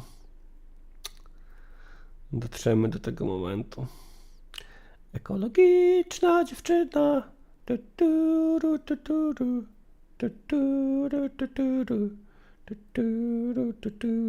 Słuchajcie, w komentarzach pod streamem, w którym poleciała piosenka, bardzo cię proszę, pozwól mi proszę ściągnąć kalosze. W komentarzach zaproponowano piosenkę, której totalnie nie znam, pod tytułem "Zrób mi pompona". I ja myślę, że ona też kiedyś poleci i specjalnie jej sobie nie puszczam, nie sprawdzam jej, żeby posłuchać jej po raz pierwszy w życiu razem z wami. Kudłaty mówi, że się starzeje. Tak, Kudłaty, starzeje się. A co? A co tam? Rozbójnik Rum, coś dawaj. Teraz nie mam siły dzisiaj na pompona. Robienie pompona. Żegnam się z wami serdecznie, cieplutko, gorąco w ten letni, wakacyjny, słoneczny poranek. Zakończmy nią. Dobrze, zakończymy nią. Dobrze, w takim razie, słuchajcie, widzę tyle głosów chętnych. 2, że dobrze, sami tego chcieliście. Sami tego chcieliście. Jest to jakiś hicior z Disco Relax.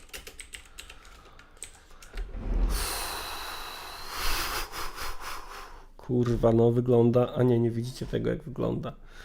Doktor Marek, zrób mi pompona. Wygląda...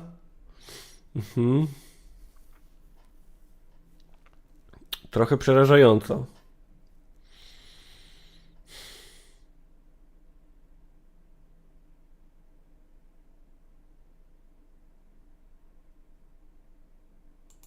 Pamelą zgłębić słodkiego w dalekim kraju, gdzie hamburgery, a do popicia jest krwawa Mary. Był sobie jeden polityk żwawy, co nietypowe, lubił zabawę. Kłopotów zawsze miał co niemiara, a się ta miara w końcu przebrała, bo lubił czasem w przerwie spotkania z Pamelą zgłębić słodkie doznania. Zrób mi pompona, pompona, a potem niech ja skonam. Moniko, dzięki ci spełniłaś moje sny. Zrób mi pompona, pompona, a potem niech ja skonam. Moniko, jeszcze raz, a może nawet 2. Czy to nie jest jakaś ludowa melodia? Czy to nie jest jakaś melodia taka ludowa? Bo rozumiem, że piosenka jest o Billu Clintonie.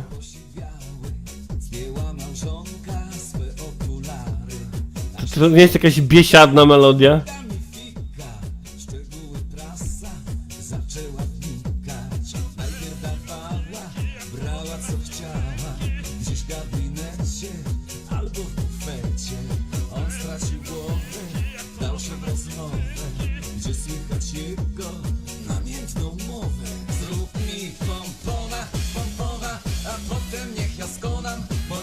Dzięki ci spełniłaś moje sny. Zrób mi pompona, pompona, a potem niech ja skonam. Moniko, jeszcze raz, a może nawet 2.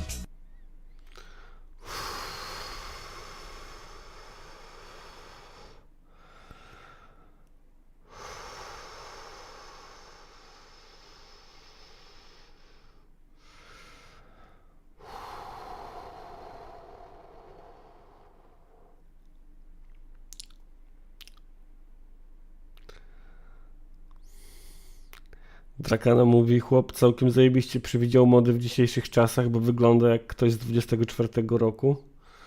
Właśnie miałem taką myśl, że gdybym był szczuplejszy i mniej łysy, to mógłbym być ja.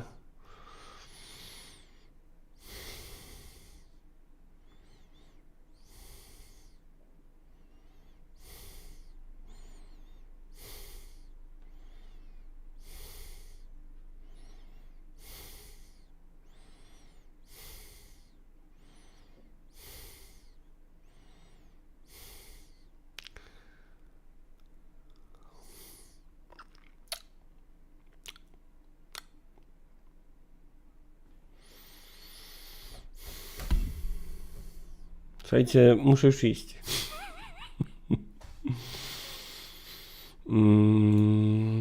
Muszę już iść, no.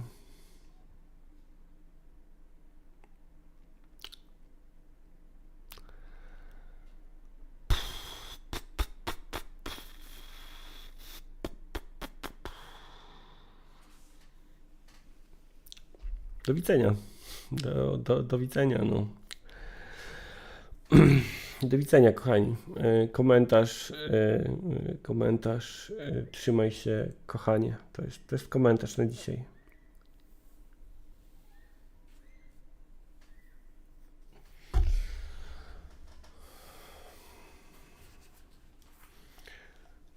Zrób mi